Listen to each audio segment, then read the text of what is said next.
Assalamualaikum warahmatullahi wabarakatuh. Saya dari kelompok 6 ingin memaparkan sedikit materi saya yang berjudul Manajemen Supervisi Pendidikan. Yang pertama, pengertian manajemen supervisi.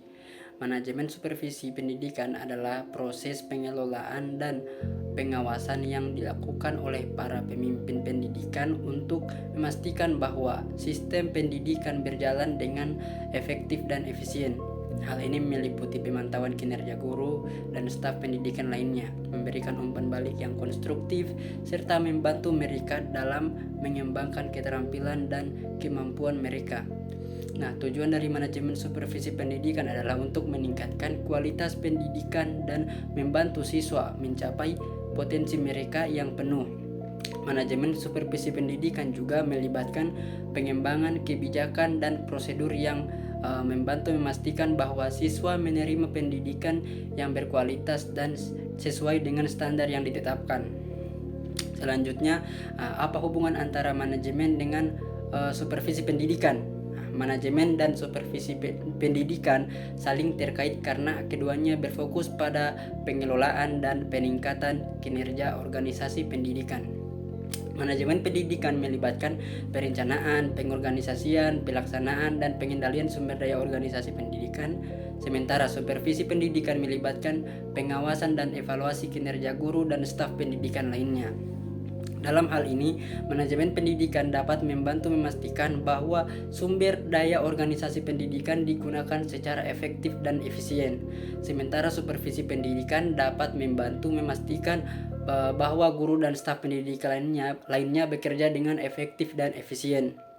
Dengan demikian, manajemen pendidikan dan supervisi pendidikan bekerja sama untuk mencapai tujuan dan sasaran organisasi pendidikan secara keseluruhan. Selanjutnya, bagaimana pengorganisasian dalam supervisi pendidikan?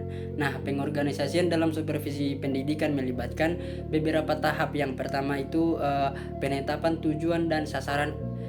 Nah, pemimpin pendidikan menetapkan tujuan dan sasaran yang ingin dicapai melalui supervisi pendidikan. Terus yang kedua, identifikasi kebutuhan supervisi. Nah, pemimpin pendidikan itu mengidentifikasi kebutuhan supervisi berdasarkan pada evaluasi kinerja guru dan staf pendidikan lainnya, serta kebutuhan siswa. Terus yang ketiga ada penentuan metode supervisi. Pemimpin pendidikan menentukan metode supervisi yang akan digunakan seperti observasi kelas, wawancara, atau pengamatan kinerja. Yang keempat ada penjadwalan supervisi. Pemimpin pendidikan menjadwalkan supervisi sesuai dengan kebutuhan dan ketersediaan waktu. Terus kelima, pelaksanaan supervisi. Nah, pemimpin pendidikan itu melaksanakan supervisi sesuai dengan metode yang telah ditentukan, memberikan umpan balik yang konstruktif dan membantu guru dan staf pendidikan lainnya dalam mengembangkan keterampilan dan kemampuan mereka. Yang keenam ada evaluasi supervisi. Nah, pemimpin pendidikan mengevaluasi hasil supervisi dan membuat perubahan yang diperlukan untuk meningkatkan efektivitas supervisi.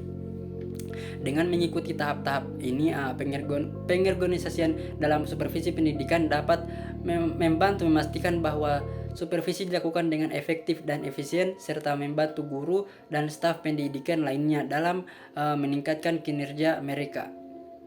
Nah, tujuan dari manajemen supervisi pendidikan adalah untuk meningkatkan kualitas pendidikan melalui pengelolaan dan evaluasi kinerja organisasi pendidikan. Nah, beberapa tujuan khusus dari manajemen supervisi pendidikan itu diantaranya adalah yang pertama itu meningkatkan kinerja guru dan staf pendidikan. Yang kedua, meningkatkan kualitas pembelajaran di sekolah. Yang ketiga, meningkatkan hubungan antara guru dan staf pendidikan. Dan keenam, meningkatkan partisipasi orang tua dan masyarakat. Demikianlah apa yang dapat saya paparkan. Lebih dan kurangnya saya mohon maaf. Wassalamualaikum warahmatullahi wabarakatuh.